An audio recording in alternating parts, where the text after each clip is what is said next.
So we're here today. I'm sitting here with Tyler Wiltse of Cambria Mortgage, looking to talk a little bit about the mortgage industry and what's going on with interest rates.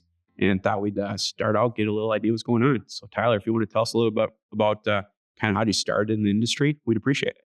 Yeah, thanks for having me.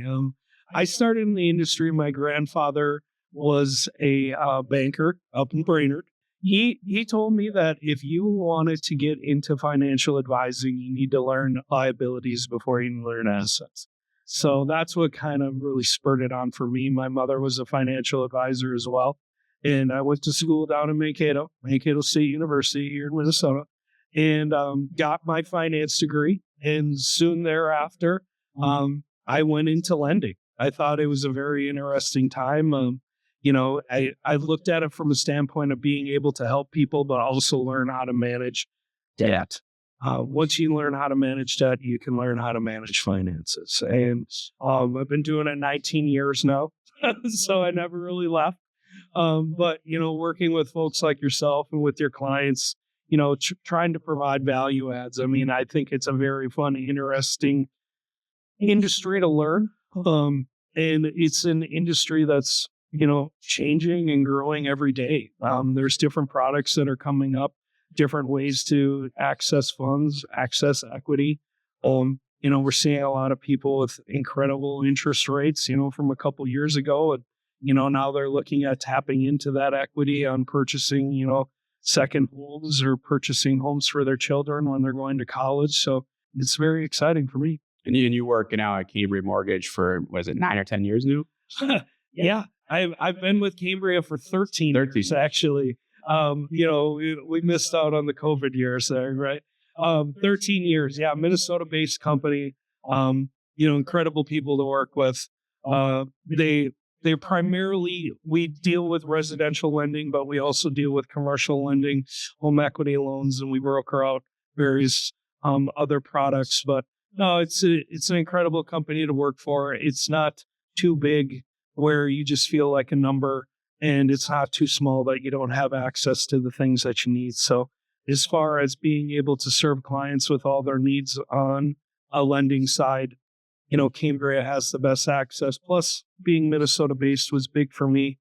Driving down to Mankato, from my parents' home when I was in college, I would always see the Cambria, countertop company, and, that's our parent company. So it was pretty awesome to, grow up and end up working for them. So Yeah, absolutely. It's been awesome. Yeah, and I personally used you myself, and you were great, and the company was great. So tell us a little bit about what's going on in the mortgage industry with interest rates. Obviously, we know that interest rates have been rising over the last number of years, and now just recently the Federal Reserve dropped interest rates on the short-term money. How's that affected the mortgage industry the last couple of years? Well, it's been crazy in the last few years. I mean, you had so many people that took advantage of the lower rates that now we're seeing, you're not seeing as many homes for sale. You're not seeing as many people buying. A lot of people are sitting on the sidelines and trying to time the market. Mm-hmm. I don't necessarily agree with that, not just from a standpoint of, sales for me, but more or less for a client. I've learned that real estate is about the best time to buy was yesterday.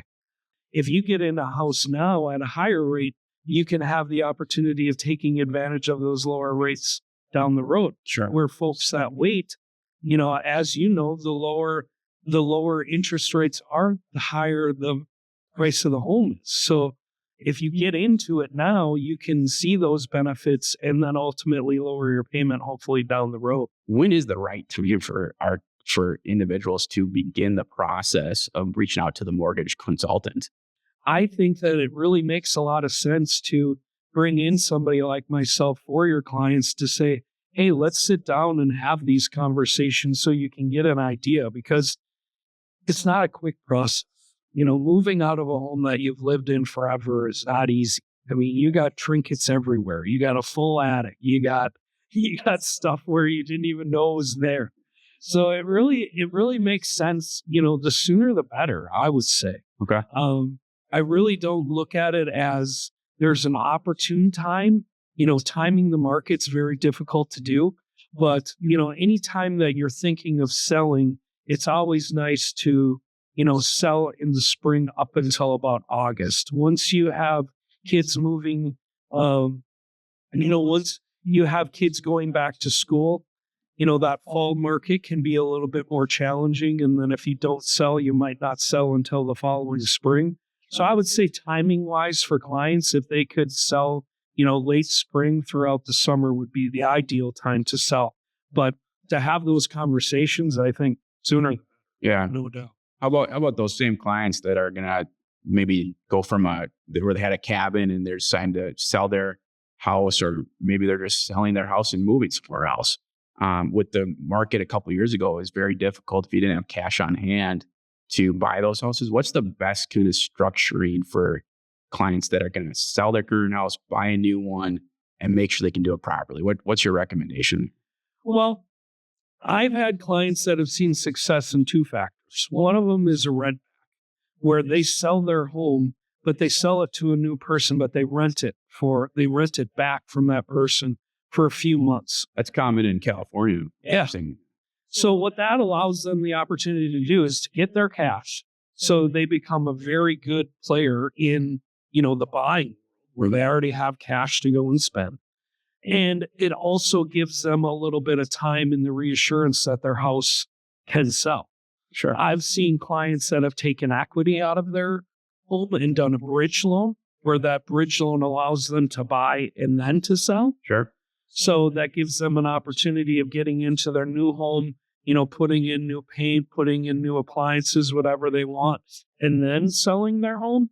But, you run that risk that if your home isn't necessarily, what everybody's desiring, that home could sit on the market a little bit longer, and now you have two mortgage payments. So it really comes down to each client's individual situation. And then again, like I said, it makes sense for us to sit down, talk about it, see, have a realtor do a comparative market analysis to see how long it would take to get off of the market, what price point it would be. So then the client can make those educated decisions on what's right for them. Yeah. And how about the clients that are looking to build new houses and they already have a place? Tell us a little bit about construction loans. I know, it's a smaller portion of the market, but tell us a little bit about that. Well, I would say that me personally, there's some incredible builders that are Minnesota based here. Yep. That offer, awesome structure. You really want to have a quality builder. I mean, I know for your build, it was an amazing company. And when I look at construction loans, what I like to have is a little bit of fluidity, where I don't want to take a one-time construction loan where I have a set price unless I have a bunch of reserves set aside. So there's two ways of going about it. You can either do a one-time construction loan where you have a set price for that home and you lock it in right away. Okay. Or you do a two-time construction loan where you have one entity do the construction loan for you, and then you have end finance. What that allows you to do is that allows you to have a little bit more wiggle room when you're designing your build. You might initially thought like, hey, we're going to go with this cabinet choice, but you decide, hey, we want to go with this upgrade, or we want to go with this upgrade. We actually want a finished basement. We want a deck. Ideas that originally those builders didn't have in your plans, you can then add those on later on. Sure. So it really comes down to determining, again, meeting with the clients ahead of time and finding out where they sit, and then we can provide them options that are going to work best for both. Hey, real quick, thank you for tuning into this Well-Balanced podcast brought to you by Vector Wealth Management. We're a full-service, fee-based wealth management firm working with clients across the U.S. We do financial planning and investment management for individuals and families. If you are new to Vector and would like a portfolio and plan review, go to our website, vectorwealth.com, and click on the free assessment to get started. And now back to our show. Be on top of it. Meet with the mortgage consultant, meet with your realtor, be ahead of the game to plan out and come up with the best strategy for yourself. Yeah, and I've had many clients that I've worked with that I didn't do the end loan for their build, and that's okay. That's part of our job. I was one of them. Yeah, it's our job. It really comes down to putting the client in the best situation possible. and it's about giving them that insight. And I would say that you and I worked great together because I provided you the information for you and your family to make the right decision. And, that's why we've had the relationship that we've had. It's not about just completing a transaction. If you're a loan officer that's just completing a transaction, you might be in the business for 6 months to a year. But if you're somebody that cares about clients, you're going to have a long-standing relationship with these folks and everything comes back. So I would just say that it really comes down to meeting with a qualified loan officer that's going to give you the information, and then you use that to the best of your abilities that makes sense for you. Yeah, absolutely. Tell us a little bit about what's the best tool, or what are some of the characteristics and intricate details that someone needs to think about when refinancing a loan, and when is the best tool for it? I look at refinancing, going back to what my grandfather said, is you always want to get at least 1 point of benefit.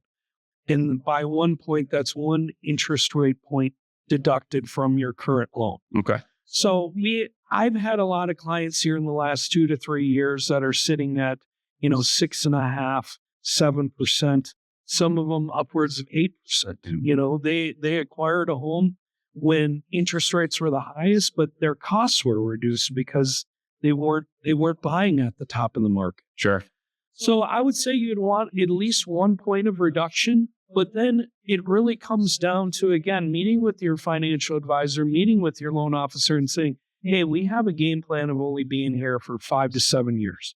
Well, in that 5 to 7 years, what are you planning on doing? Are you planning on, increasing the size of your family, having a few more children? Are you thinking about, hey, I'm thinking about retiring and I want to downsize? Well, then those different products that I would provide are unique to those situations. If you're thinking about retiring in 10 years, we should look at a shorter term, or applying more to the principal of your loan so you grow your equity in that short term.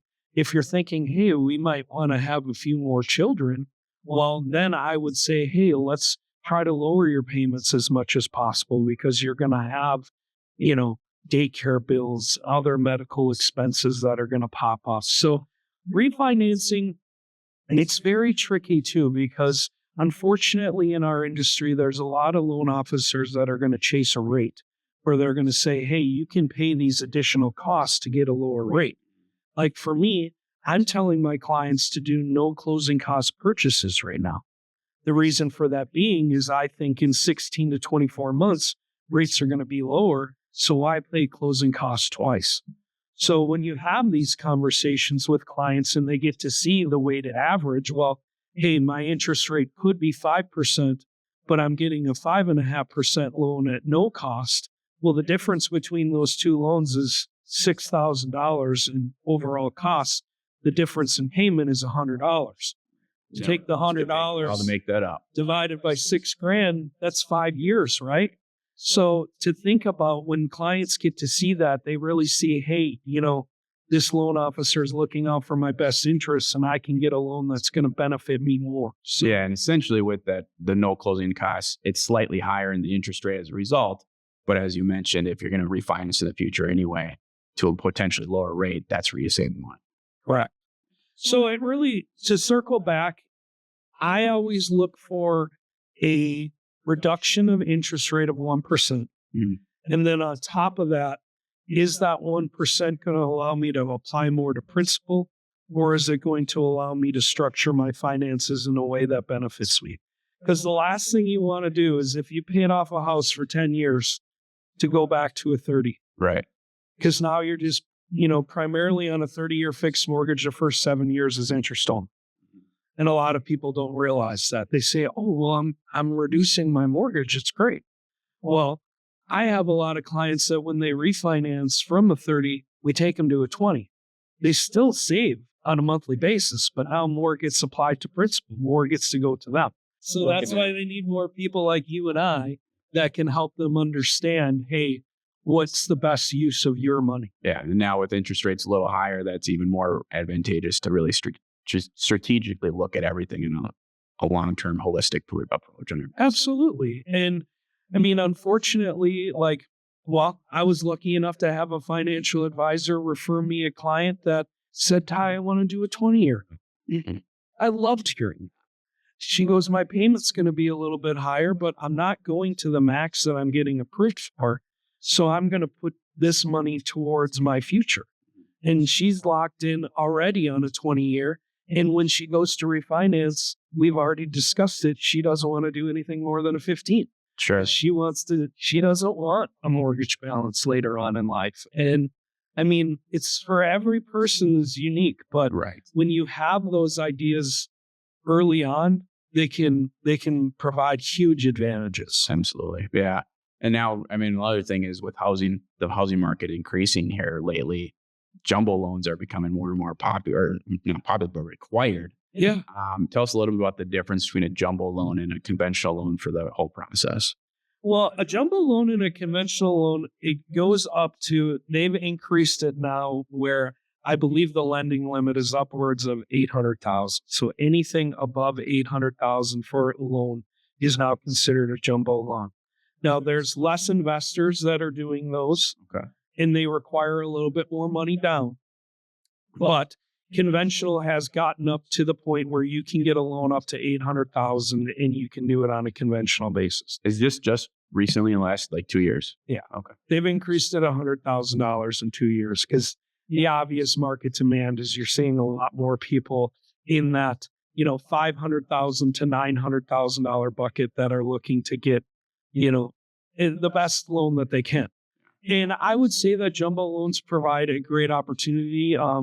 But some of them, if you don't have the best credit, if you don't have the most amount down, they might, put that on a 5-1 where you have to, pay closing costs again. So I've had clients in that world that have purchased at the 1.2 to 1.4, where we've actually done an $800,000 first, and then they've done a second mortgage to try to alleviate having to go the jumbo route, having to go through, a complex underwrite and, wanting different things. So there's so many ways that we can go about it. But I would say that even the jumbo program, there's less lenders that are in the market now. Right. Chase and Wells Fargo and a lot of these big lenders, they're making so much money off of credit cards and unsecured loans, unfortunately, that they're getting away from the mortgage business because it's not profitable enough for them. Where you're seeing a lot of companies that have been around for 20 to 30 years that are saying, well, we're going to take on more of these clients because, we believe that we're good at mortgages and this is what we're going to do. So you still have, a lot of qualified investors out there that are able to help people. So I would say that jumbo loans are a great product, but again, there's so many different ways that we can go about it to put the client in the best situation. Not hard set. Hey, I'm buying $900,000 or I need a $900,000 mortgage. I got to have jumbo. There's options because it's a no size fits all. I mean, there's so many factors into it. It's very, you got to figure out what's your time frame, what's your interest rates, what's it going to cost, what kind of liquidity you have. There's so much that will go into it to make the right decision. Yeah. So thanks, Tyler. I mean, this has been great information. Is there any specific takeaways or thoughts that you want to leave us with on just the overall process for mortgages? Yeah, I would just, to reiterate, I think mortgages are a very valuable piece of your overall wealth and financial picture, but it's really important to sit down with your financial advisor and your loan officer to see what opportunities that you can have. Any major transition that you're going to have in your life, it makes sense to have those people involved in it to give you the insight that you need, because each individual situation is unique, and it can also save you, tens of thousands of dollars rather than, making the mistake of just looking at something online and thinking that it's the way to go. It really, even in debt, it makes sense to revert back and, have your financial advisor involved in that aspect of your financial picture for sure. Well said. Appreciate your time today. Awesome. Thank you. Thank you very much. Hey, thanks for listening to our podcast. information presented is for educational purposes only and does not intend to make an offer or solicitation for the sale or purchase of any specific securities, investments, or investment strategies. Be sure to consult first with a qualified financial advisor and/or a tax professional before implementing any investment strategy.